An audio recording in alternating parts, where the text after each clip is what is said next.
In the year 1834, the Sullivan estate rose above the countryside, like a cathedral of wealth and silence, its pale timbers glowing faintly against the rolling Virginia fields. Travelers who passed along the road would always look up at the hill, their eyes drawn to the house as if it carried a secret weight, something more than brick and what should contain. Neighbors called the Sullivans respectable, even charitable, praising the family's Sunday devotion and their measured politeness at town gatherings. To outsiders, they were the very emblem of grace. Yet it was that perfection itself, so seamless and unbroken, that drew whispers. For no family ever seemed so free of quarrels, no household so unshaken by the ordinary tremors of human life. In that stillness, something unsaid lingered inside the house, order reigned with an unnatural purity. The children were always brushed and pressed, moving like pale shadows at their mother's command. They did not fidget, they did not play too loudly, and they did not stumble as other children did. Their silence was a discipline, drilled so deeply that neighbors, when visiting, would remark with forced cheer on how well-trained the Sullivan young must be. Yet beneath their polite words they wondered what it cost to extract such obedience. The father, Jonathan Sullivan, was admired for his calm authority, a man of few words whose mere presence seemed to hush a room. His gaze was never harsh, yet it carried a weight that compelled those around him to lower their voices. His wife, Margaret, glided through her duties like a figure of porcelain, her hands precise, her smile tender yet empty, her voice rarely rising above a gentle cadence.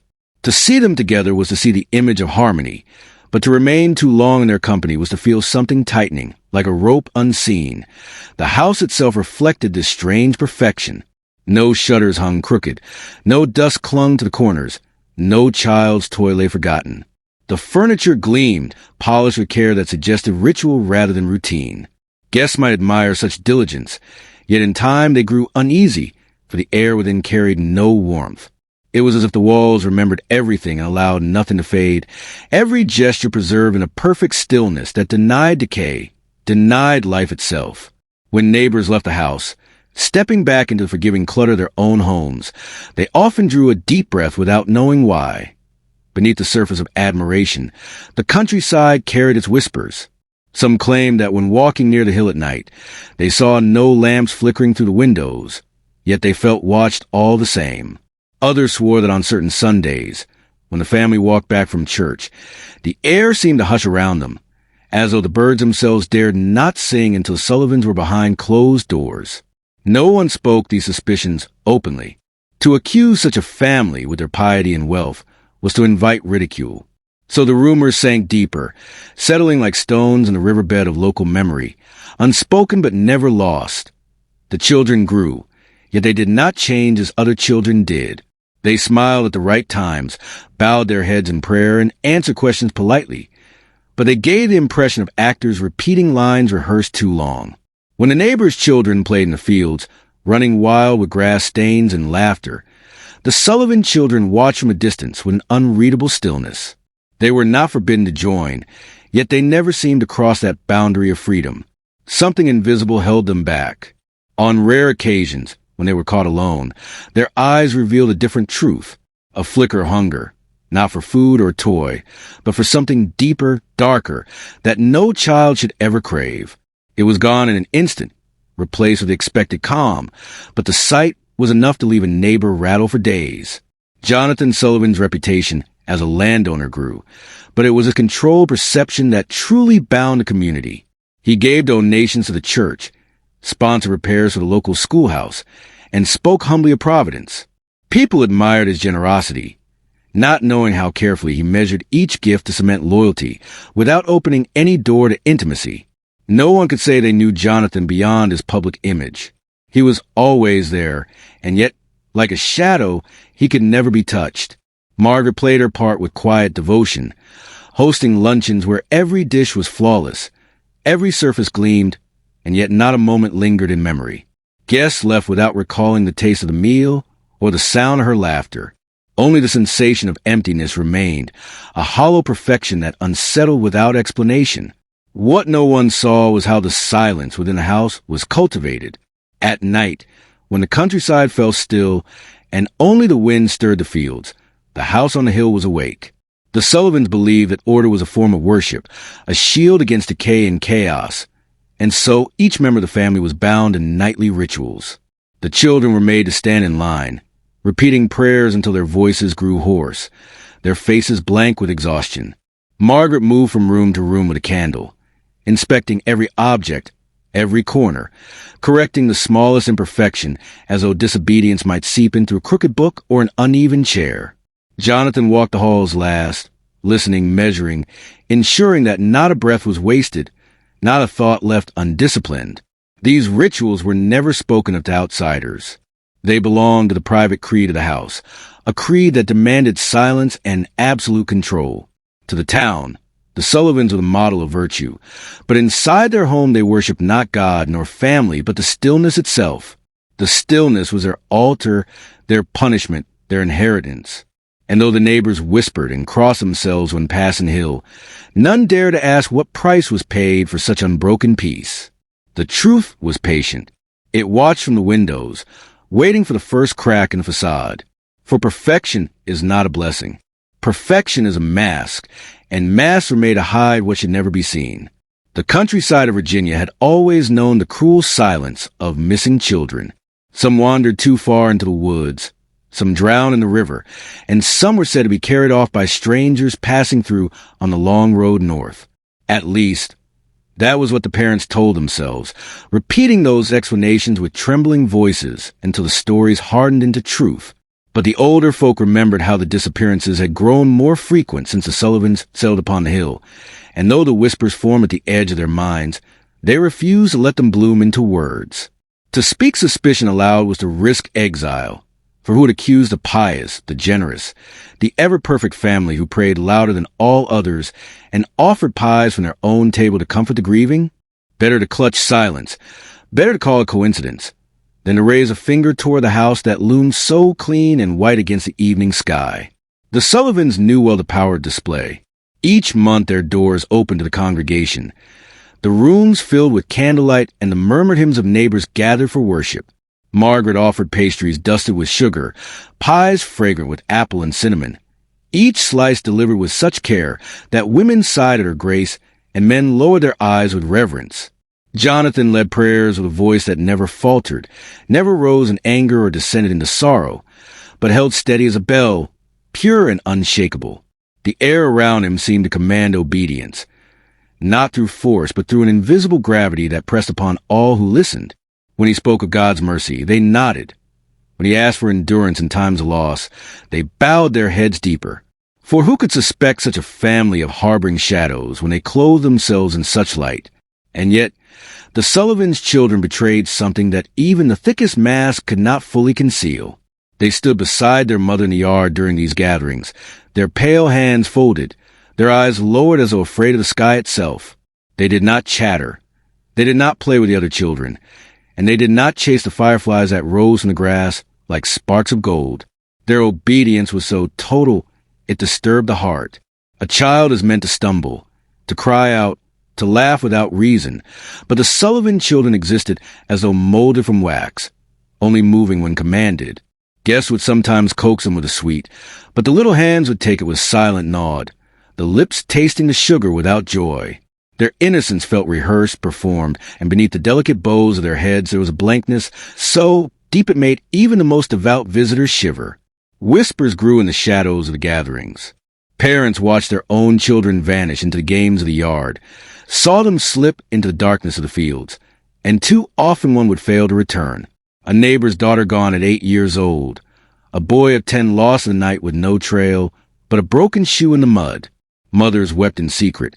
Fathers raged against the wind. But when the church met on the hill, their tongues grew heavy.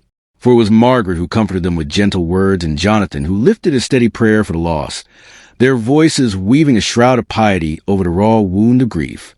To suspect them was unthinkable, for suspicion against the Sullivans was suspicion against God himself. So close was their image to holiness. And so the parents learned to hush, to swallow their terror, as they bit into pies dusted with sweetness that clung bitter on the tongue. The yard of the Sullivan house became a strange theater of contrasts. The voices of neighbors rose in hymns while the shadows of dusk crept across the grass. long and stretching like hands reaching toward the children. The Sullivan offspring stood in perfect rows at the edges, watching as other children laughed in circles. Sometimes their lips moved silently, repeating words no one else could hear, as if rehearsing a prayer too secret for daylight. A neighbor once noticed a boy staring at the ground, his lips moving soundlessly until his father touched his shoulder. The boy blinked, as if waking from a dream, and raised his head with a smile too smooth to belong to a child. Such moments were brief, easily explained away, but they left an unease that grew like rot beneath the surface of admiration. It was the mothers who first felt the deeper dread, sensing how the Sullivan children watched theirs with eyes too still, too knowing. A game of tag in the fields might pause under that gaze, the laughter faltering as if struck by frost. The missing ones were always children who had played closest to Sullivans, who had lingered too long at the edges of the yard, drawn perhaps by the silent promise of those pale companions. Yet no one spoke it. Silence was safer. Silence was survival. And so the gatherings continued, sweet pies on polished plates, prayers rising like smoke, and parents clutching the fragile hope that their children would not be the next to vanish. Each disappearance was smoothed over with explanations, each grief folded beneath hymns, until the land itself seemed to hum with denial. Only the house on the hill remained unchanged, its shutters gleaming, its yard pristine, its family unbroken. But beneath that perfect stillness, something ancient and hungering stirred. For innocence in the yard was never innocence at all, but mask fitted too tightly, waiting for the night when another child would follow the pale shadows toward the house that watched in silence. Beneath the polished perfection of the Sullivan estate lay a part of the house few were permitted to see, yet all who glimpsed it remembered. It was not the parlor, with its gleaming furniture, nor the dining hall with its ordered displays of generosity. It was a cellar door, an ugly thing of iron set into the foundation, locked with bolts that looked far heavier than any household required. Unlike the rest of the house, which seemed built for admiration, the door appeared almost defiant, as though it existed not to guard food or wine but to hold something in. Guests who ventured close often felt its presence before they saw it, for the air grew colder in its shadow, and the silence seemed deeper there, the kind that pressed against the chest and slowed the breath. The family explained it easily whenever someone's gaze lingered. Jonathan, with that calm authority that made all objections shrivel, would say the iron was needed to keep rats from preserves. Margaret, with her gentle voice, might add that thieves too had to be discouraged, for hunger was common in hard times. Their reasons were always simple, practical, and irrefutable. To press further would be impolite, and in a community that valued politeness above truth, curiosity died quickly, yet the neighbors carried memories of unease after each visit. The cellar was not like any they knew. Most houses had wooden doors, sometimes reinforced with bar or latch, but iron was rare, and bolts of such thickness belonged more to a prison than a farmstead. No one asked why a family so respected, so untouched by scandal, felt the need for such fortification. It was easier to praise their prudence and pretend the door was ordinary, but the imagination is not so easily silenced. And in the quiet of their own homes, neighbors sometimes thought of the cellar when they blew out their lamps, imagining what lay beyond it, what needed locking away so fiercely. The Sullivans never avoided the subject, for avoidance would have drawn suspicion. Instead, they folded it into the image of discipline that shaped every inch of their lives.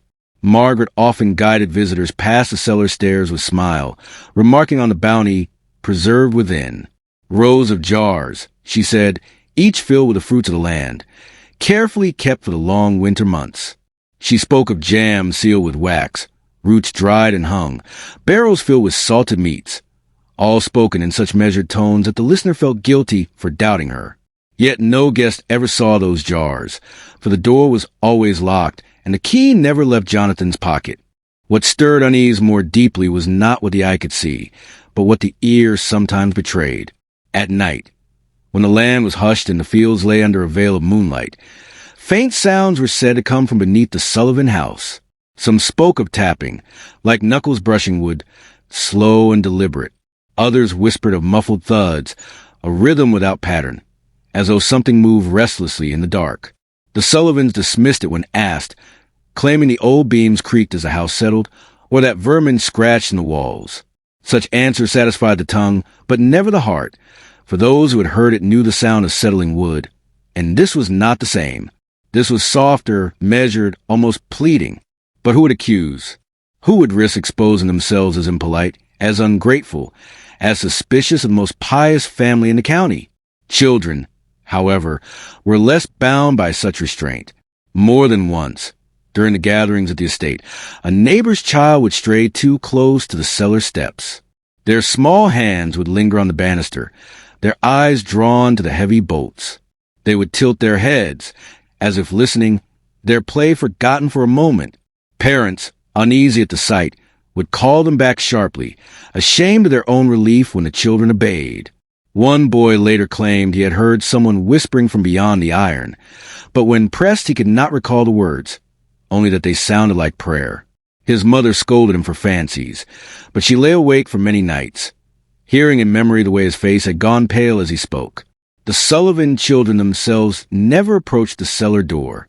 In fact, they moved past it with precision too neat, too careful, as if trained never to glance its way.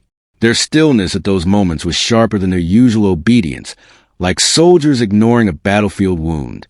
It was not avoidance born of ignorance, but of knowledge too deep, a rule impressed upon them so thoroughly that even curiosity had been extinguished. Observant guests noticed this, and though they said nothing, the unease grew.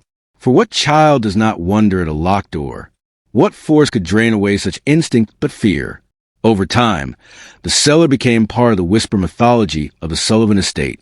Some said it housed treasures from old wars, hidden away from taxmen. Others muttered of madness, a relative chain for their own good.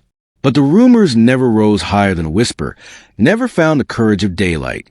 For each time they gathered, Jonathan's steady voice reminded them of faith, Margaret's sweetness softened their doubts, and the iron door itself remained sealed, unyielding, a monument to the silence that cloaked the family.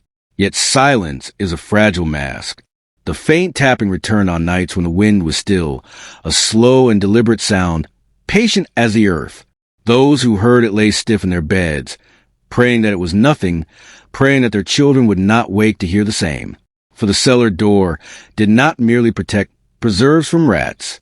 It guarded something the Sullivans could not destroy, but would never release. Something that called out in the darkness with the soft persistence of the damned. And while the neighbors told themselves it was easier not to ask, the truth waited in the shadows of the locked cellar, waiting for the moment when curiosity and dread would collide. For a locked door always invites opening, and the sound in the night is never content to remain unheard. The whispers of the countryside deepened when the travelers came. Unlike the neighbors, they were not bound by politeness or loyalty, not shackled by years of debt to the Sullivans' piety. Passing through the valley at night, they spoke of hearing sounds that froze the blood, metallic echoes, clinking and dragging, rising from a hill where a house stood like a sentinel.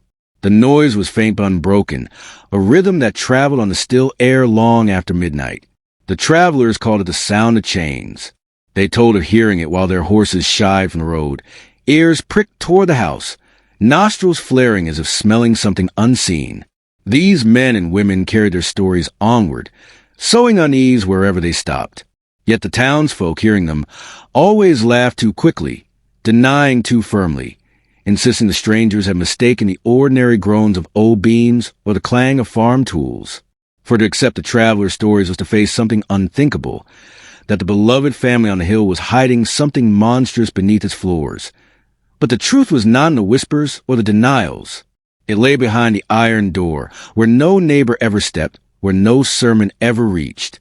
Down the stone steps into the dark belly of the house, past the rows of jars and barrels that served as a thin disguise, the air grew heavier, damp with the musk of bodies too long confined. It was there, in the black of the cellar, that the chains sang their secret hymn. The sound was not the clatter of loose tools nor the scratch of vermin, but the grinding echo of iron collars pulled taut, the rattle of links tugged in restless rhythm. Dozens of them, fastened to the wall in rows, each collar clasped around the throat of a child. They were not the Sullivan children, those pale shadows who smiled and bowed in public. These were others, strangers, stolen from the fields, from the roads, from the laps of careless mothers whose grief was later muted with pies and prayers. They stood or crouched or collapsed in their places, each held upright or dragged down by the weight of the chain that bound them to the next. Their bodies were thin, their skin pale from the absence of sunlight, their lips cracked, their eyes hollow but alive. Alive enough to know suffering, alive enough to fear the rhythm of footsteps that descended from the rooms above. When the Sullivans came down, the chains fell silent, every child holding their breath as though obedience might grant them mercy. But mercy was never given. Jonathan Sullivan believed in order. To him, the world was corrupt with noise and chaos, and God was not love but discipline. His mind, cool and methodical, saw no sin in the suffering of the innocent if it preserved the purity of silence. The children were not children to him, but instruments, living proof of obedience sculpted from flesh. He arranged them in rows with the precision of a farmer setting seed, collars fastened so tightly that the skin beneath festered. They were forced to kneel for hours, hands folded, voices whispering the prayers he had written. Each word recited in unison until the cellar became a hollow church of broken voices. If a child faltered, the chain tightened, dragged down by the next link. Punishment passed along the line until all learned the price of weakness. Margaret, too, played her part, drifting among them with candlelight, her gentle hands adjusting collars, smoothing hair from sweat-drenched foreheads, cooing that order was love, that their silence was salvation. She pressed sweets to their lips as reward, morsels of sugar bread that tasted like poison to the starved. The tenderness in her gestures was more terrible than cruelty, for it made the pain seem inevitable, sanctified. Her eyes never wavered, never softened. The children, too weak to resist, bowed deeper under her gaze. In her mind, she was a mother not of flesh and blood, but of order itself, keeper of discipline, warden of stillness. The Sullivan children watched these rituals without flinching. They stood at the edge of the cellar, their pale faces blank, their hands folded as if mirroring the captives before them. They were not chained, yet they moved as though the invisible weight of iron pressed upon them as well. Perhaps they had once been captives themselves, broken into obedience before being elevated into the family's cruel theater. Or perhaps they had never needed chains at all, their spirits bent so early that their bodies followed without resistance. Whatever the truth, they stare at the bound children with neither pity nor cruelty, only with a chilling stillness, as if studying their own reflections. Above, the neighbors told themselves that the noises were tricks of the wind, that the Sullivans' piety was too solid to fracture, that the world was safer when questions were left unasked. But the chains kept singing. In the cellar, at night, the metallic echoes swelled when the children shifted, when hunger gnawed and exhaustion bent their frames, when a sob escaped and was met with a swift tightening of iron. The sound traveled through stone and timber, carried on the stillness of the countryside until it reached the ears of those unlucky enough to pass by. To hear it was to know something unnatural lived in a house on the hill, something that turned prayer into punishment and innocence into spectacle. Yet the Sullivans felt no shame. They moved through the rituals with the calm certainty of prophets. To them, the suffering below was not hidden sin but sacred duty, a covenant with silence that demanded flesh as its sacrifice. Each child's broken body was an offering to the order they worshipped, each rattle of the chain another verse in their hymn. And so the cellar remained sealed, the neighbors remained blind, and the truth lived only in the sound that rose from the depths.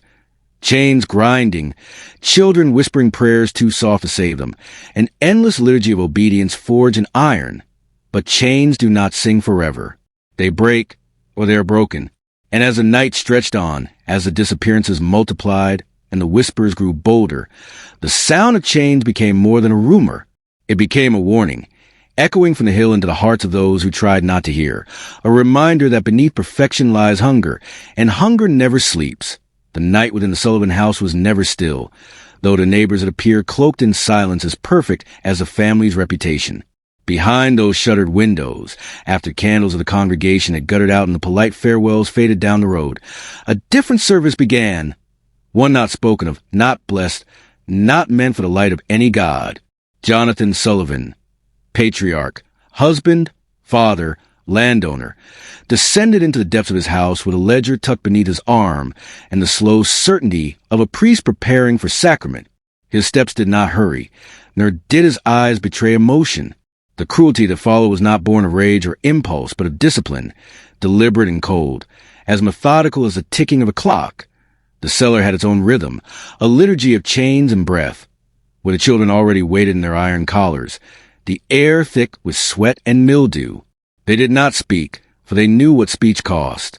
Their eyes tracked the lantern Jonathan carried, its weak flame making shadows bend across the stone walls, pulling grotesque shapes from their starved faces. Margaret lingered at the top of the stairs, her silhouette framed in the glow, her hands clasped as if in prayer. The Sullivan children stood beside her in silence, the living choir to their father's sermon. And when Jonathan set down the ledger and opened upon a small wooden table, the room itself seemed to contract, as though even the air braced for what came next. He called the lessons obedience. Each night, he chose one child to serve as a text for his scripture, and all the others to serve as witnesses. The chosen one was unshackled and forced to kneel upon a board laid out upon the floor. Jonathan's tools lay ready, gleaming in the lantern light. Nails, a hammer, long needles polished to points, strips of cloth already stained. To the outside world, these objects were for building, mending, sewing. But here, in this cellar, they were sacraments of silence. The ritual began with the hands. Jonathan would place the child's palms flat upon the board, fingers splayed, trembling in their thinness. He would whisper, in the tone of Scripture, that stillness was holy, that the hand which moved without command was a hand corrupted. And then the hammer fell. A single strike, then another, driving the nail through tender flesh, pinning the hand to the wood as if fastening disobedience itself to the earth. The child's cry would rise, sharp and desperate, but it would not last long, for he reminded them that sound was the enemy of order. This was the moment for the needle. Margaret would descend then, her face calm, her footsteps light, carrying the thin instruments of correction. Jonathan would hold the child's chin while she forced the mouth open, her touch steady as a mother soothing a fever. She would slide the needle through the tongue with slow, deliberate precision, piercing the flesh so that speech itself became pain. The child's scream collapsed into garbled sobs, muffled against the weight of his own blood. Silence returned, except for the rattle of chains as the others shook with terror, but did not dare to speak. Jonathan recorded it all.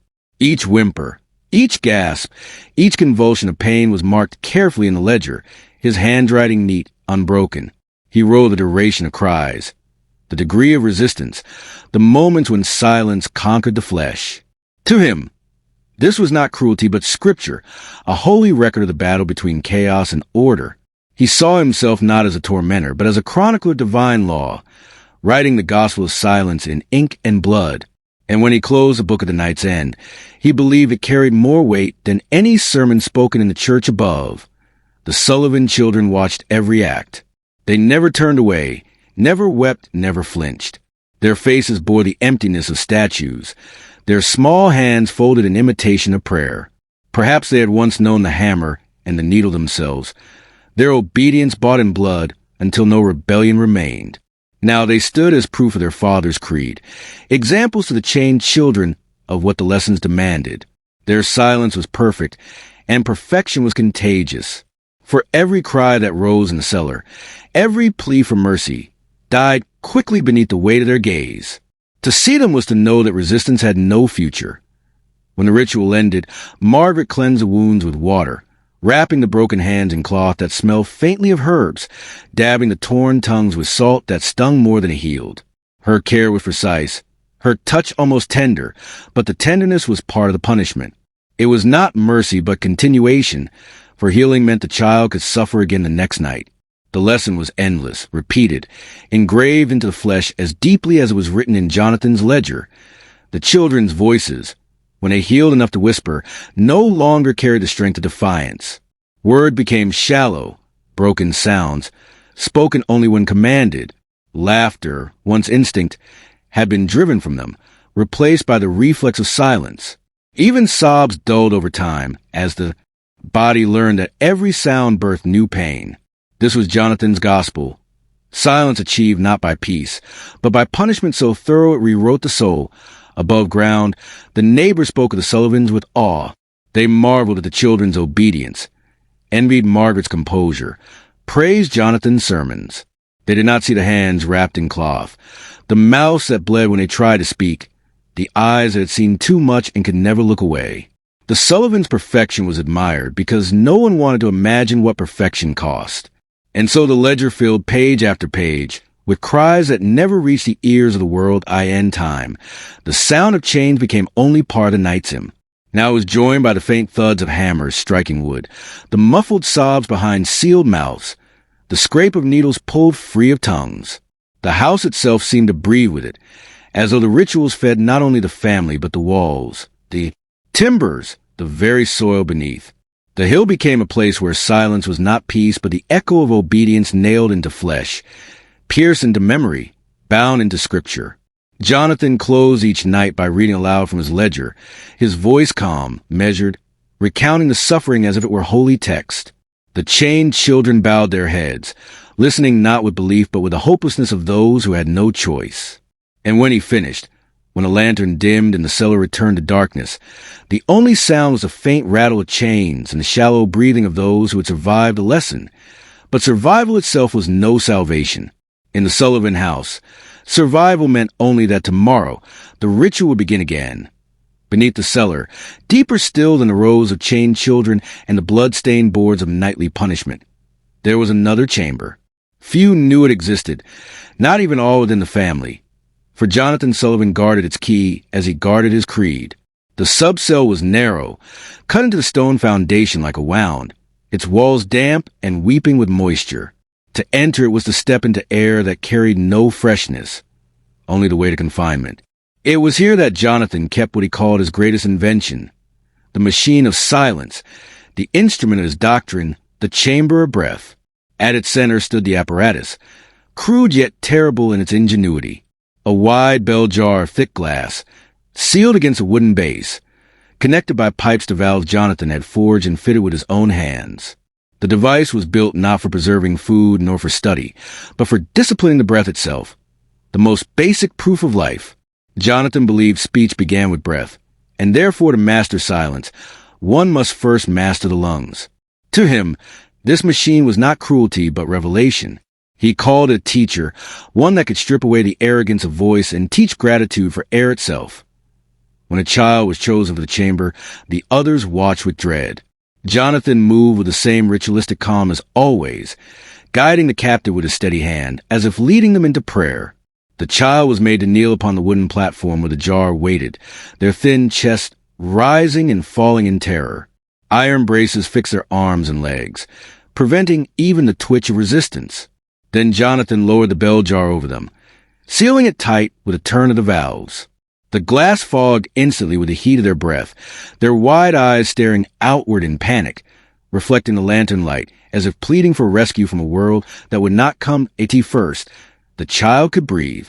Their lungs filled the small chamber with vapor, their chest heaving against the limited space.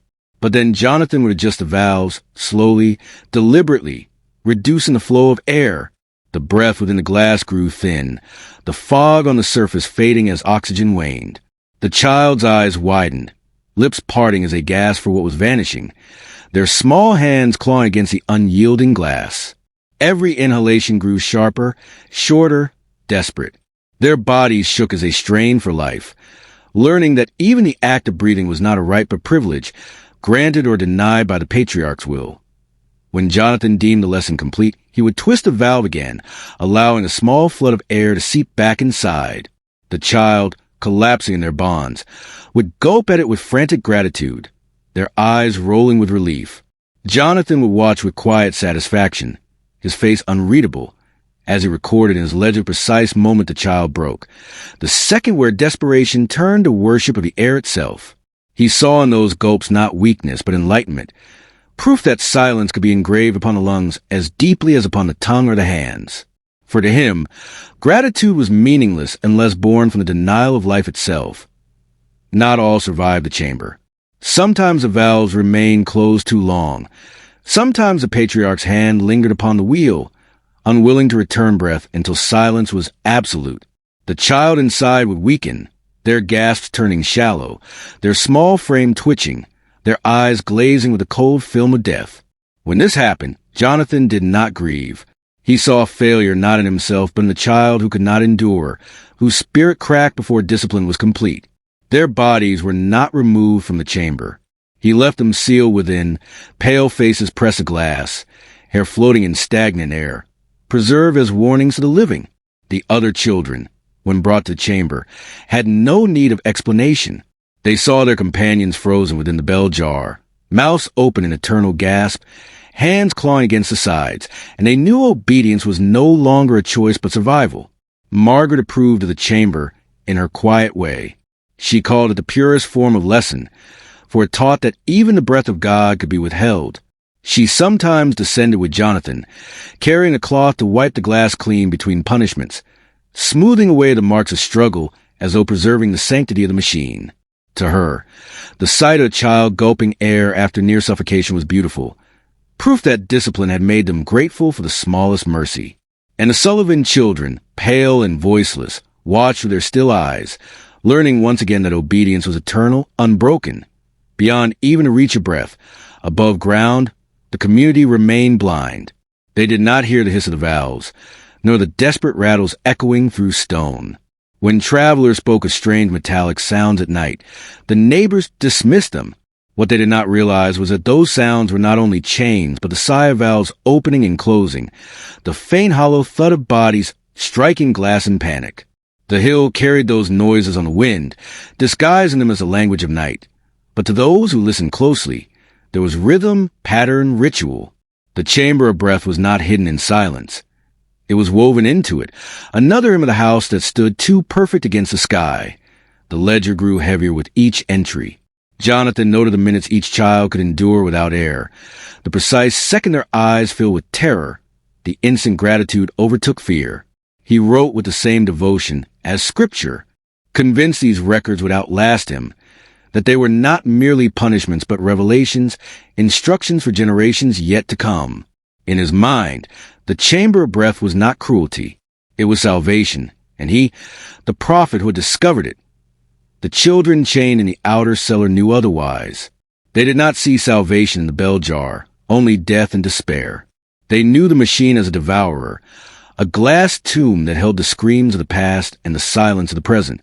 Each time the lantern light flickered toward the subcell, their hearts tightened, their bodies shivered, for they knew one of them would be taken to kneel beneath the glass. And though they remained silent, because silence was survival, their silence now carried the weight of terror, a suffocating hush that pressed heavier than the air within the jar. The house on the hill stood bright, admired, a monument to charity and discipline. But beneath its flawless walls, the chamber of breath whispered its lesson. It taught that life itself was conditional, that gratitude was not a gift but a wound, that silence could be carved into the body until even the act of breathing was owned by another. And as the years lengthened, the chamber filled with both the living and the dead.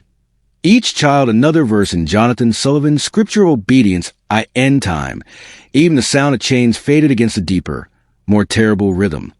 The hiss of valves, the muffled gas, and the soft knock of small hands against glass, echoing in the dark like prayers unanswered if Jonathan Sullivan was the architect of silence. Margaret Sullivan was the sculptor of obedience.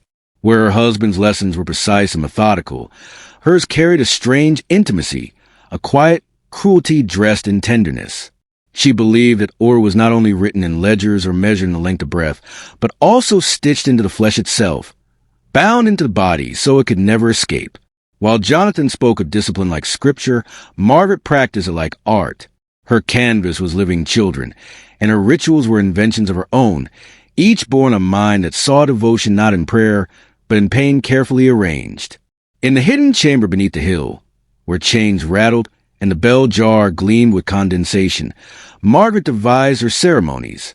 She brought down her tools in a wicker basket, the same she carried to church gatherings filled with pies.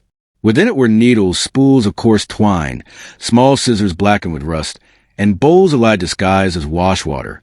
Her voice remained soft as she worked, never raised, always murmuring as though the children were sick, and she a nurse tending to their frailty. Yet her hands did not heal. They bound, they marked, they remade. She began with sewing. To Margaret, flesh was unruly cloth, always threatening to unravel into disobedience. She forced the children to kneel while she pressed their limbs together, wrists bound against thighs, arms against torsos, fingers clasped tightly as if an eternal prayer. Then she drove the needle through skin, threading coarse twine again and again, tying their own bodies into shapes of stillness. The stitches tore easily in their soft flesh, blood beading along the seams. But Margaret only tightened the knots, whispering that every tear was a prayer answered, every drop of blood a vow renewed. The children learned quickly not to struggle, for movement tore the stitches further, deepening the pain. They knelt in silence, bound to themselves, each one remade into a figure of submission. But sewing was not enough.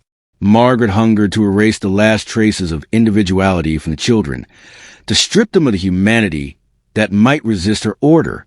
She began bleaching their hair with lye, pouring the corrosive liquid over their heads while holding their faces immobile with her gentle hands. The children screamed as their scalps burned, but Margaret smiled faintly, assuring them that purity always required cleansing. Their once dark hair turned brittle, pale, a ghostly white that gleamed in the dim cellar light. To her, it was a crown of devotion, proof that the old self had been burned away, leaving only the image of obedience. The neighbors, when they saw the Sullivan children at church, whispered about their pallor, about their hair so light it seemed unnatural, but they never questioned too boldly. They called it refinement or the grace of unusual inheritance, never imagining the truth, that it was a scar of ritual, the mark of suffering hidden beneath polite smiles. Margaret's most disturbing ritual, however, was the creation of her living dolls. On certain Sundays, when Jonathan completed his lessons with the hammer and needle, Margaret claimed the cellar for her own. She arranged the children she had sewn and bleached into positions upon wooden chairs and benches, their hands folded, their heads bowed, their stitched limbs trembling from the strain of holding still. She brushed their hair, combed it flat despite its brittle breakage, and straightened their posture with gentle but unyielding pressure. She would tilt their faces upward toward the lantern light, murmuring prayers that their silence might be eternal. Then, with Jonathan's ledger resting open beside her, she conducted her own service, one that did not rise with hymns but whispered low, winding to the cellar like smoke. The children, bound and broken, became her congregation. She placed them in rows, their skin raw where twine cut into it, their hair white and lifeless, their bodies trembling under the weight of imposed stillness. She called them her flock, her dolls of flesh, their suffering the truest act of worship. When their stitches tore, when blood trickled down their limbs, she pressed her lips to their wounds, whispering blessings as though each tear in the flesh was a scripture being written. Her prayers were never loud, only soft murmurs that carried more dread than shouting ever could. They were the lullabies of a mother who did not comfort but consumed, who saw beauty only in mutilation performed without resistance. The Sullivan children watched these rituals as they watched everything, pale and wordless, their faces as blank as masks. Perhaps they had once been shaped by the same stitches. Perhaps their silence was bought in the same currency of lie and thread. Now they stood as perfected dolls themselves, needing no more correction, only to bear witness as their mother remade others into her vision. Their stillness was worse than cruelty, for it told the captives that pain could be survived only by surrender so complete that nothing human remained on the surface. The neighbors remained blind. They saw Margaret's serene smile at Sunday gatherings, her hands folded gracefully as she listened to hymns, and they envied her calm. Some even asked for her advice on raising obedient children, never knowing that her methods were stitched into scarred skin and burned into brittle hair. They admired her as a model of patience, never realizing that beneath her skirts she carried needles that glistened not with thread, but with blood. And when they remarked upon her children's pale stillness, she answered with a tender smile, claiming shyness, claiming virtue, never once betraying that their silence had been carved into them stitch by stitch. But the cellar knew. The cellar walls remembered every scream muffled into obedience, every stitch that tore through flesh, every prayer whispered into wounds.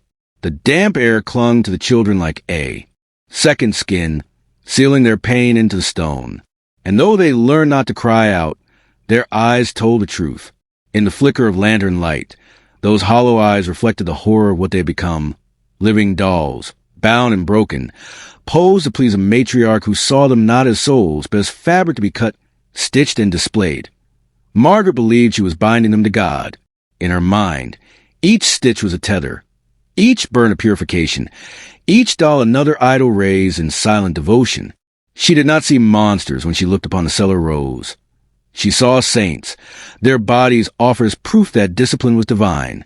And though the children trembled, though their flesh tore and their blood seeped into the earth beneath the house, her prayers continued, soft and endless, carrying the certainty of one who believed she was remaking the world in silence. Above, the house gleamed in perfection, shutters aligned, curtains drawn, pies cooling on polished tables. Below, in the chamber where no sunlight reached, the dolls of flesh remained, bound in stitches that whispered prayers even when their voices could not. The house on the hill was a sanctuary to the world, but within its bones it had become a cathedral of obedience. Every child an offering, every stitch a psalm, every whisper a hymn of horror. And though the neighbors turned their eyes away, the truth waited in the cellar, stitched into trembling flesh, preserved in the silence of children who had become more dull than human in the Sullivan household. Silence was not merely practiced. It was written, measured, and preserved. Among the family's possessions, more sacred than any Bible upon the mantel, there existed a volume bound in cracked leather, its pages stained by candle smoke and the oils of trembling hands. This was no ordinary record book. It was a ledger of silence, the scripture of the house, a gospel written not by Jonathan Sullivan alone, but by his eldest child, whose obedience had been sharpened into something colder, more terrifying than even the father's cruelty. For Jonathan had conceived the rituals. It was a child who gave them permanence, shaping pain into doctrine, writing each scar into eternity. The eldest Sullivan child, a boy whose name was seldom spoken, had been broken differently from his siblings. He was not left in chains, nor stitched into stillness, nor suffocated beneath the bell jar for long. Jonathan had marked him for another purpose. He was to be the recorder, the witness, the living quill through which the family's gospel would flow. And so from an age when others still played with marbles in the yard, the boy was taught to observe without blinking, to write without judgment, to transcribe the work of cruelty as though it were holy text. His silence was deeper than the rest, not born of fear but belief, a conviction instilled so thoroughly that he came to see himself not as victim but as apostle. The ledger became his universe. Its pages began with simple entries, written in a child's hesitant hand. Lesson 1. Silence achieved after 20 minutes. Stitches tore at the wrist. 2 screams. Corrected. These early notations bore no ornament, no flourish. Only the raw fact of suffering reduced the record. But as years passed, the handwriting matured, and so did the style. Soon the ledger grew ornate, its words shaped into a scripture that praised pain as progress. The boy began numbering the children not by names but by subjects, recording each broken bone as a lesson fulfilled, each pierced tongue as a psalm of quiet, each suffocated gasp as a hymn to discipline. Margaret watched this with satisfaction. She saw in her son's hand a devotion that mirrored her own, a mind shaped to see ritual not as horror, but as glory. She encouraged him to decorate the margins of the ledger with small symbols, crosses carved with ink, circles resembling the bell jar, rows of chained figures drawn with obsessive repetition. The boy obeyed, filling the pages with diagrams that turned punishment into liturgy. He no longer saw children when he looked upon those suffering before him. He saw subjects of doctrine, vessels to be recorded, numbers to be measured and improved upon. Jonathan too approved, though in his own grim way. He saw the ledger as proof of his legacy, a book that would carry his teachings beyond his own lifetime. Often, after a lesson in the cellar, he would summon the boy and dictate what must be recorded. Right that silence was achieved in the 12th minute. He would murmur, his voice calm, as though he spoke of weather or crop yields. The boy's quill scratched obediently, each note etched in ink as permanent as the scars carved into flesh. Jonathan would rest his hand upon his son's shoulder, not with tenderness but with certainty, proud that his own blood had become the archivist of his faith. Over time, the ledger swelled with detail. Each page cataloged cruelties with precision, noting the resistance of bone beneath hammer blows, the sound a child made when breath failed, the expression in their eyes as needles pierced the tongue. The boy did not omit these details. He exalted them, framing them as signs of progress, steps along the ladder of silence. His words grew reverent. Subject 12 achieved near perfection. No scream, only tears. Progress marked. Or, subject 4 failed. Expired before completion. a warning to the rest.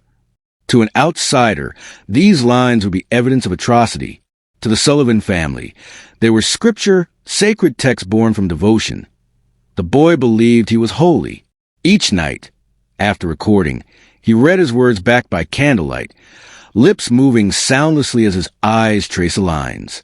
He treated the ledger as a Bible, laying it upon the table with care, never allowing dust to settle upon it. Sometimes he pressed his forehead against its pages, as though praying to the ink itself. His siblings, the voiceless ones who stood pale and still in Margaret's rituals, learned to fear not only their parents but their brother as well, for he had become more than witness. In the ledger's weight, their pain became part of a book that would outlast them, a book that turned their agony into doctrine. Neighbors saw none of this. When they visited, they saw only the polished Bible on the parlor table, never suspecting that another book, far more revered, lay hidden in the cellar. They complimented Jonathan on his discipline, Margaret on her serene grace, and the eldest son on his quiet studiousness. They thought him pious, a model child who studied Scripture diligently, never realizing the Scripture he studied was written in the blood and tears of their own vanished children. But the ledger was not merely record. It was prophecy. The boy began to write not only what had been done, but what must be done. He outlined new punishments, new experiments in silence, new rituals that fused his father's precision with his mother's cruel artistry. He wrote them as commandments. A child must learn to endure stillness for 3 days without food. Or, hair must be stripped entirely, for vanity breeds rebellion. These were not requests but decrees, and Jonathan, upon reading them, sometimes smiled with approval. In this way, the boy did not simply record cruelty. He guided it, extending the gospel beyond his parent imaginations, by the candle's dim flame. The ledger swelled until it was no longer a record of silence, but the voice of silence itself, speaking through ink, through ritual, through the unwavering hand of a child who had become more monster than son. It was the beating heart of the house on the hill, a book that turned suffering into scripture, obedience into eternity. And as its pages thickened, the boy came to believe a terrible truth. The silence of the cellar was not enough. One day, the silence must spread beyond the hill, until the whole world knelt, bound and voiceless, under the gospel he had written. The preacher arrived at the Sullivan house on a damp autumn evening, his horse weary, his boots caked in the mud of the valley roads. He was a man of habit and prayer, accustomed to hospitality among God-fearing families, but something in the air about the house on the hill unsettled him. Its shutters stood too still, its windows glowed too evenly with lamplight, and the silence that pressed from its walls felt less like peace than restraint. Still, Jonathan Sullivan welcomed him with a calm smile, ushering him in with a politeness that seemed almost rehearsed. Margaret offered pie. The eldest son bowed his head in perfect humility, and the preacher, though uneasy, accepted the warmth of their fire as the family sat with him. He noted their odd stillness. Conversation was minimal, words clipped and careful. The Sullivan children, pale as wax figures, stood in the shadows, their white hair catching the firelight in a way that seemed unnatural. Their eyes did not blink as often as they should, nor did their lips move except when whispering faint prayers too low to understand. The preacher felt the unease grow within his chest, but it was not until the prayers ceased, until the household grew still as a grave, that he heard something he could not ignore. It was faint at first, a murmur beneath the wooden planks of the parlor floor. He paused, straining his ears, certain he was mistaken. But then it came again, a sound like distant singing, muffled and broken, not joyous hymns, but cracked voices gasping words of devotion through breathless throats. It rose and fell in ragged unison, as though a congregation trapped below were reciting verses under duress. The preacher's hand stilled over his cup, his eyes narrowing as he looked at Jonathan, whose smile held firm, unflinching, too composed. Margaret's fingers twitched on her lap, her eyes flickering briefly toward the floorboards, betraying the secret her husband's mass would not. The preacher asked, quietly, what manner of hymnals were sung beneath their home. Jonathan replied without hesitation, his voice smooth. The sounds were nothing more than the wind catching in the hollows of the stone cellar, echoing like voices. Margaret nodded with practiced gentleness, adding that the old foundation was full of strange acoustics. Yet as they spoke, the muffled voices grew louder, climbing into a discordant chant that could no longer be mistaken for wind. The preacher's unease turned to alarm, for he knew hymns when he heard them, and these words, though fractured, though broken by sobs and gasps, carried scripture, forced from throats that did not sing but suffered. Breaking the silence of etiquette, he rose from his chair. Jonathan's calm faltered, a shadow of warning passing through his eyes. Margaret's hand trembled, as though she would reach to stop him, but the preacher was already moving, already gripping the lantern from the mantel. He demanded to see the cellar, citing the duty of a shepherd to hear the voices of any flock. Jonathan stepped forward, voice low and steady, insisting there was nothing below worth his gaze. But the preacher, hardened by the road and emboldened by what he heard, pushed past. For the first time in decades, a guest ignored the rules of the Sullivan home. The iron door groaned as he forced it open, the hinges reluctant, the smell that escaped sickly sweet with rot. He descended into the dark, the lantern casting thin circles of light upon the stone. And there, in the damp belly of the house, the truth revealed itself in pieces. First the chains, stretching cruel rows along the walls, each collar biting into a child's thin neck. Then the bell jar, fogged with a faint imprint of desperate hands. Then the figures, pale and broken, positioned stiffly like mannequins in wooden chairs, their stitched limbs trembling, their hair white from lye. The preacher's hand shook as the lantern's glow spread wider, touching faces that stared blankly. Lips quivering in hymns that were not songs of praise but of obedience under torment, he staggered backward as the sight deepened. Children knelt and rose, their mouths pierced, their hands scarred from nails, their eyes reflecting the flame in hollow silence. Some bore fresh stitches across arms and legs, torn and bleeding where the twine cut into them. Others did not move at all, their bodies slumped, preserved within the glass tomb, their lifeless faces pressed ajar as though still gasping for air. The preacher dropped to his knees, the lantern swinging wildly, casting shadows that made the horror seem to writhe alive. He whispered the name of God, but the cellar itself seemed to smother the word, swallowing it into its walls as though divinity had never belonged here. The ledger lay open on a table, its inked pages neat and reverent. The preacher's eyes, dragged against his will, read the words aloud in a trembling whisper. Progress marked. Silence perfected. Expire without error. His voice cracked as he realized these were not records of correction, but hymns of cruelty, every page sanctifying torment as if it were scripture. The eldest son stood nearby in the shadows, watching with unblinking devotion, his lips forming silent prayers as though the preacher's intrusion were not exposure but desecration of holy ground. The children stared at the stranger, their eyes wide but voiceless, their silence now more desperate than obedient. In that moment, the preacher understood the depth of the house's curse. These children had been remade into living psalms, their suffering bound into rituals so complete that even when deliverance stood before them, their voices remained chained by fear. Behind him, Jonathan's voice rose, calm yet edged with fury, commanding the preacher to close the door, to respect the sanctity of the cellar. Margaret's whisper followed, softer but colder, praying that silence be restored. The preacher clutched the lantern tighter, heart pounding, torn between fleeing into the night and tearing the veil from this house of horrors. For he knew what he had seen could not be forgotten, could not remain hidden. The truth of the Sullivan family had revealed itself, and it was more terrible than any sermon could hold. The cellar breathed around him, filled with the faintest echoes of chains and whispers. And in the lantern light, the house on the hill was no longer a sanctuary but a shrine to silence, a place where hymns were carved into flesh, where children were bound into scripture, where God's name was used not to save but to suffocate. The preacher's discovery would not vanish. It had entered memory, and memory would carry it beyond the hill, into history, into marrow of a nation that would one day whisper this night as one of the most horrifying revelations ever unearthed in American soil. The morning the authorities came, the hill wore its silence differently. Gone was the polite calm of the Sullivan estate, the polished shutters and perfumed gardens standing as masks. Instead, there was an air of siege, of expectancy, as if the earth itself held its breath.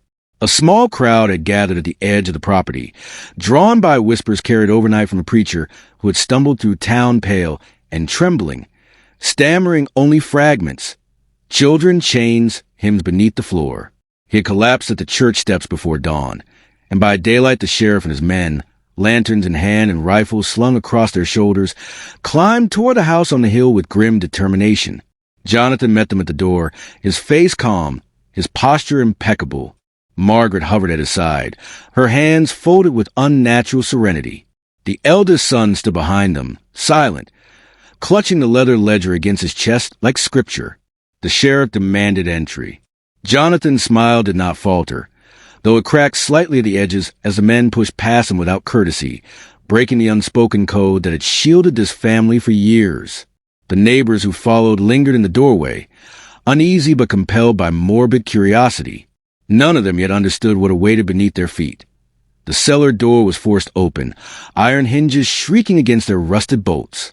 The smell that poured forth was overwhelming, a suffocating mix of mildew, blood, and something older, something that clung to the lungs with rancid weight. The sheriff held his lantern forward and descended, the others trailing behind, boots thudding on damp stone steps. Their voices died in their throats as the darkness parted beneath the trembling light, revealing the truth that had festered unseen for decades that 47 children filled the chamber. They sat or knelt in rows, chained by iron collars, their skeletal bodies folded upon themselves like broken dolls. Their skin was ashen, their hair brittle and pale, their eyes wide yet ruined by years in the dark. Some blinked rapidly against the sudden flame, others winced and turned away as though light itself were pain. A few reached out with trembling hands, their fingers stiff and stitched with twine that cut into raw flesh. The sound that rose was not a cry but a whisper, a rustle of air through ruined throats, a hymn spoken without strength. Their silence was deeper than death, a silence carved into them by lessons that could not be unlearned. The sheriff froze, his lantern quivering as it cast grotesque shadows across the stone. One deputy gagged and stumbled backward, hand pressed to his mouth. Another crossed himself, whispering a prayer too fast to be understood. But the children did not move with desperation. They did not rush forward or scream for deliverance. They only stared with hollow eyes, as though rescue were a word they no longer understood. Their thin arms, stitched and trembling, reached not toward the men but toward nothing at all, grasping an air that had never granted mercy. Among them, the bell jar loomed, its glass fogged with the imprint of desperate hands, its base stained with the residue of lungs that had breathed their last within it. Inside, a body still rested, a small girl, her face pressed forever to glass, her eyes clouded, her mouth frozen open in an eternal gasp. Beside her, rows of chairs bore the other dolls, children whose limbs had been bound and stitched into rigid poses there. Heads bowed, their stillness so absolute that for a moment the deputies mistook them for mannequins. Only the faint twitch of their stitched fingers betrayed that they yet lived. And in the far corner, the ledger lay upon a wooden table, its pages opened in neat handwriting that catalogued his horror with chilling reverence. The sheriff picked it up, his hand shaking as his eyes scanned the words. Subject 36. Fingers sewn into clasp, voice removed. Progress steady. Subject 47. Expired without sound. Marked a success. Each line was a scripture of cruelty, written in the same careful hand. Each page proof that this was no accident of madness but system, a ritual of silence carried out with devotion. The sheriff shut the book with a crack that echoed through the chamber, but the sound did not stir the children. They only blinked in unison, as though even noise was foreign to them. Above, Jonathan protested, his calm voice rising into controlled fury, insisting the men had no right to desecrate his house of discipline. Margaret's whispers threaded through his words, praying under her breath that silence return. The eldest son clutched at the doorframe, crying that the ledger was holy, that the children were bound to God, that the outsiders could not understand. But his words faltered as the sheriff emerged, his face pale, his lantern held high, his voice breaking as he ordered the cellar sealed. The neighbors who pressed forward shrank back at the stench and the glimpse of pale figures below. Mothers clutched their children. Fathers turned away, their faces ashen with disbelief. None could reconcile the house they had admired for decades with the horror that writhed beneath it. For years they had praised the Sullivans' charity, envied their discipline, marveled at their piety. Now they saw that piety rotted, discipline twisted, charity a mask stretched thin over cruelty, so vast it defied comprehension to be why nightfall. The cellar door was barred with iron and guarded. Lanterns burned to the dark as men whispered what they had seen, unable to shape their horror into words. The preacher, weak and pale, murmured that history would never forget this night, that the hill had revealed its true face. The house still stood perfect against the sky, its shutters neat, its windows aligned, but beneath it lingered the silence of 47 chained children, a silence that could never be undone. It was no longer a home. It was a tomb, a wound carved into the memory of the land. And though the cellar had been sealed, the silence within it was not contained. It seeped into the soil, into the town, into the whispered stories that spread beyond Virginia, until the name Sullivan became synonymous not with respect but with terror. For the truth had been unearthed, and once seen in lantern light, it could never again be hidden. The law demanded judgment, yet judgment never came. In the days after the cellar was torn open, the Sullivan family was placed under watch. Confined within their houses, authorities gathered witnesses and prepared to summon the court.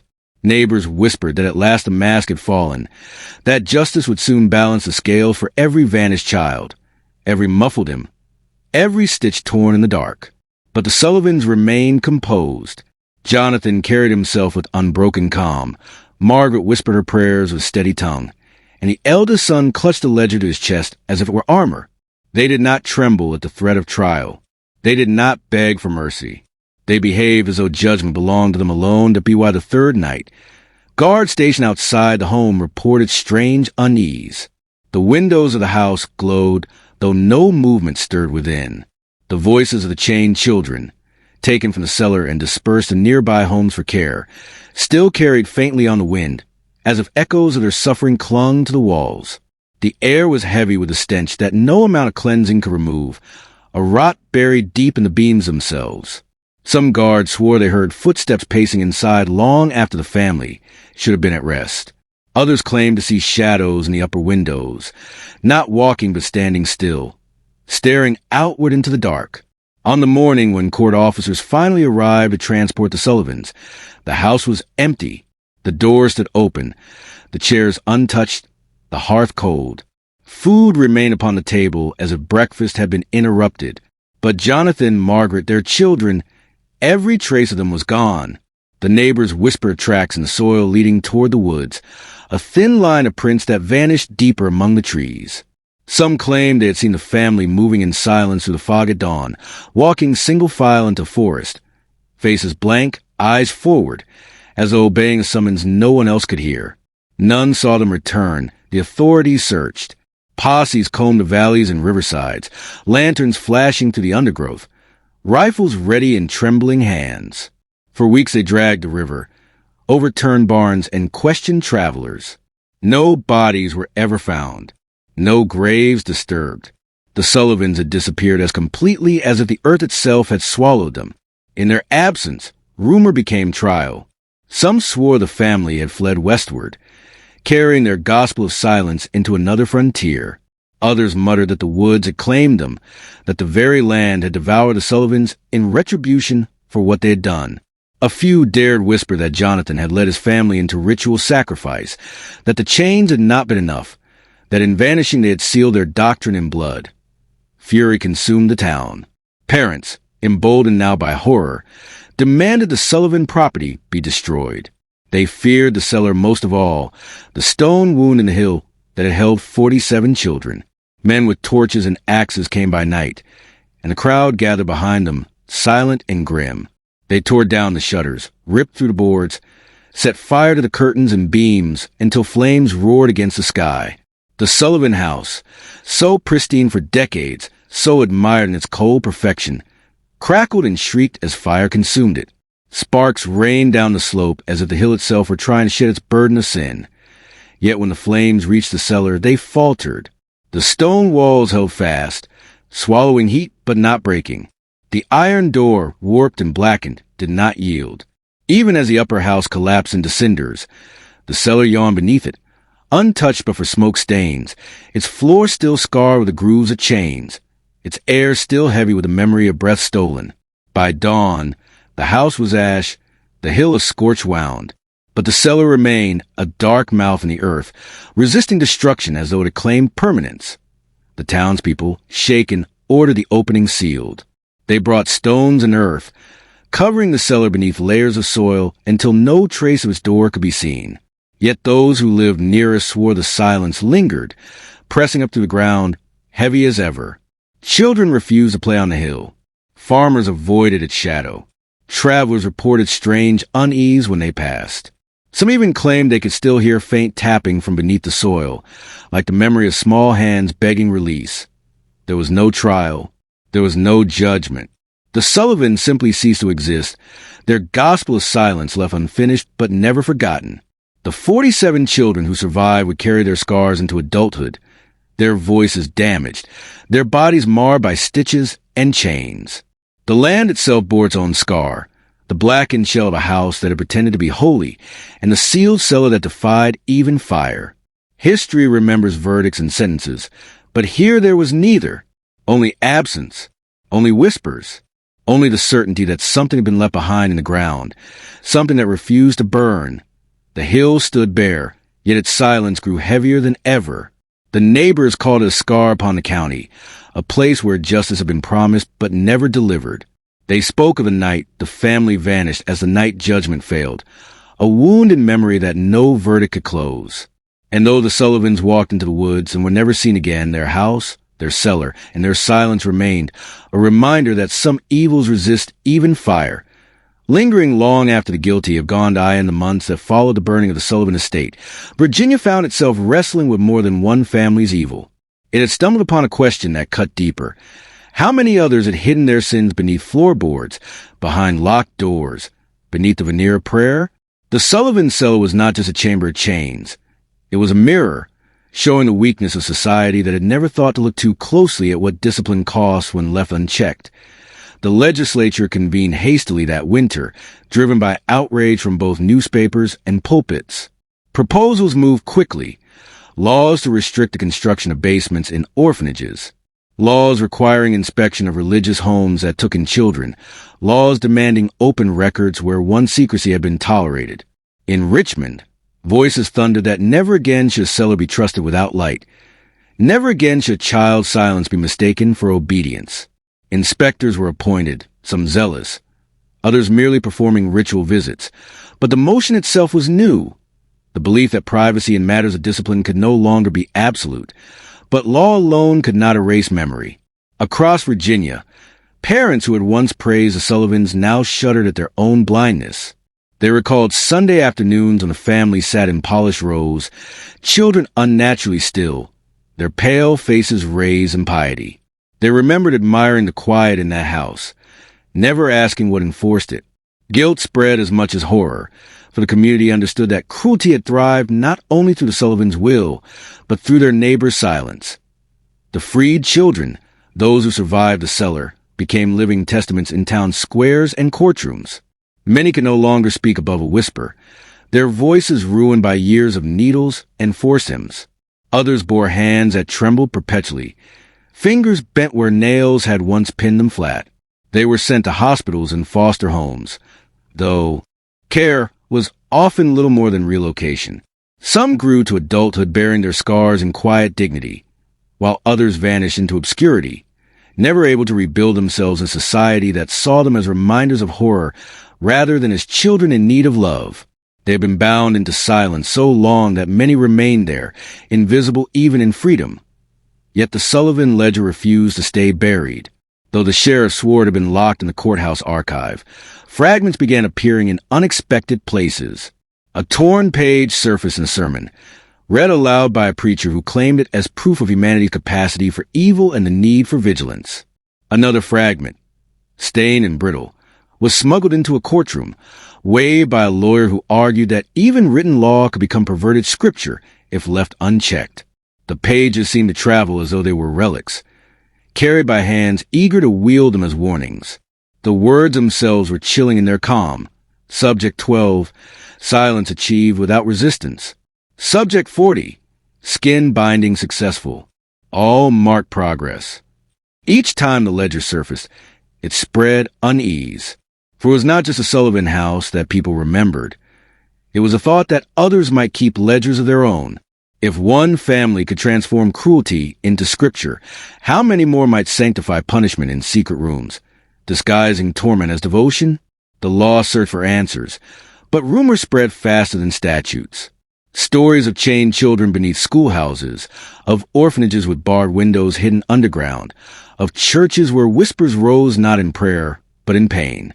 Most were never confirmed. A few were investigated and dismissed. Yet the question lingered, haunting. How many basements had never been opened? The Sullivan name became a curse, invoked in newspapers and sermons alike. To call a man a Sullivan was to accuse him of cruelty hidden behind a pious mask. The hill where the house had stood was avoided, its soil blackened and sealed, yet mothers warned their children never to play near it, never to follow the sound of hymns carried on the wind. Travelers spoke of the stillness in the air when passing by, as though the land itself remembered what had been done. The fire had erased the house, but not the silence. That silence clung, seeping into memory and law alike to end time. The story of the Sullivans became more than history. It became parable. Judges invoked it when sentencing men accused of cruelty to their wards. Legislators cited it when proposing stricter oversight of orphan asylums and religious schools. Preachers use it as proof that evil wears a face of piety, that silence is not always obedience, and that Scripture itself can be twisted into instruments of control.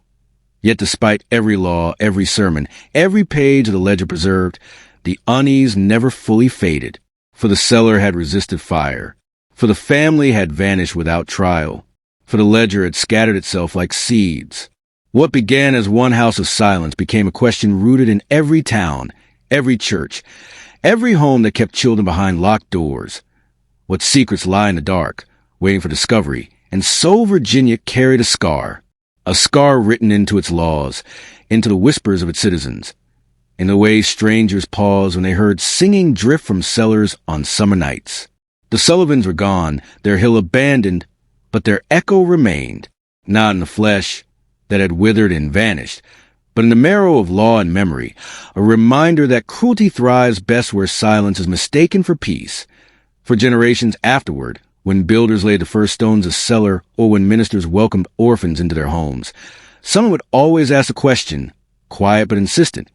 Have we looked closely enough? And in that question lived the true legacy of the Sullivan house, a story not of justice served, but vigilance born too late, carried forward as warning.